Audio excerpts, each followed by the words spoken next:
Saudara yang dikasihi Tuhan, Yohanes, serial dari 12 murid Yesus. Yohanes adalah nama diri salah seorang muridnya yang diturunkan dari kata Yunani, Yohanes. Nama Ibraninya Yohanan, artinya Yahweh menganugerahi.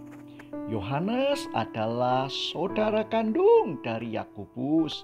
Nama orang tuanya Zebedius, seorang nelayan berada dari kota Kapernaum. Yohanes dipanggil menjadi Rasul Yesus dalam Matius 4 ayat 21, dan bersama dengan Yakobus saudaranya ia disebut Boanerges yang artinya anak-anak guru.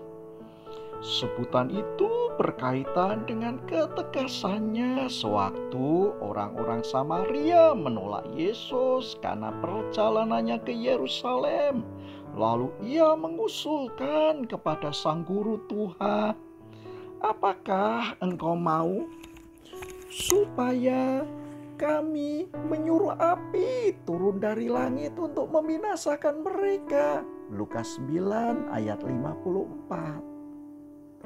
Karya kerasulannya, Yohanes, murid yang dekat dengan Yesus, sebagaimana tampak dalam kebersamaannya di Bukit Tabor ketika Yesus dimuliakan berubah rupa atau transfigurasi. Matius 17 ayat 1. Di Taman Getsemane ketika Yesus berdoa dengan sedih dan gentar, Yohanes pun ada di sana. Di Kapernaum pada waktu Yesus membangkitkan anak Yairus, ia juga hadir di sana. Bersama dengan Yakobus, Yohanes berusaha, berambisi, bercita-cita menjadi orang penting di dekat Yesus. Bersama dengan Yakobus, Yohanes menjadi saksi penyembuhan dari mertua Simon Petrus di Markus 1 ayat 29. Yohanes dan Simon Petrus nanti justru setelah kebangkitan Yesus, Yesus menampakkan diri di Galilea. Yesus diangkat ke surga di Kisah Para Rasul, dan pada hari Pentakosta Yohanes ada di sana. Lalu Yohanes bersama dengan Simon Petrus menjadi tokoh penting setelah Pentakosta. Ia hadir menyembuhkan orang lumpuh di gerbang Bait Allah. Kisah 3 ayat 1 sampai 10. Yohanes dan Simon Petrus yang diutus untuk menumpangkan tangan kepada orang-orang Samaria sebagai tanda anugerah Roh Kudus. Kisah 8 ayat 14. Lalu disaksikan menurut Galatia 2, Yohanes ikut sidang di Yerusalem bersama dengan Simon Petrus dan Yakobus saudara Tuhan, sehingga ia disebut soko guru gereja. Ya, Yohanes soko guru gereja. Galatia 2 ayat 9. Karya kerasulannya, kalau kita mau melihat setelahnya, menurut kesaksian Bapak Gereja Irenaeus, Yohanes mewartakan Injil di Efesus, ibu kota provinsi Asia Kecil.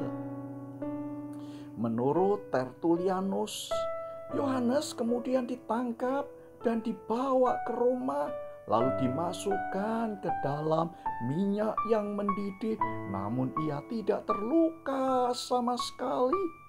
Dan penyiksaan itu tidak mendatangkan ajalnya. Karena itu di Via Latinia Roma didirikan gereja yang didedikasikan kepada Yohanes di Oleo. Yohanes akhirnya dibuang di Pulau Patmos sampai dengan lanjut usia. Setelah Kaisar Domitianus meninggal, Yohanes kembali ke Efesus sampai dengan wafatnya dan dimakamkan di sana. Karena itu kita kenal di Efesus, Yohanes, ada Basilika Santo Yohanes yang didedikasikan untuk Yohanes. Apa refleksinya?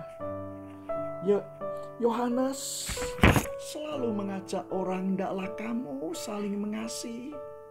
Kamu mengasihi karena kamu dikasihi Tuhan." Itulah tipe Yohanes. Yohanes adalah tipe orang yang sedikit bicara. Kata-katanya mendalam. Kata-katanya mengajak saling mengasihi. Tuhan memberkati kita. Amin.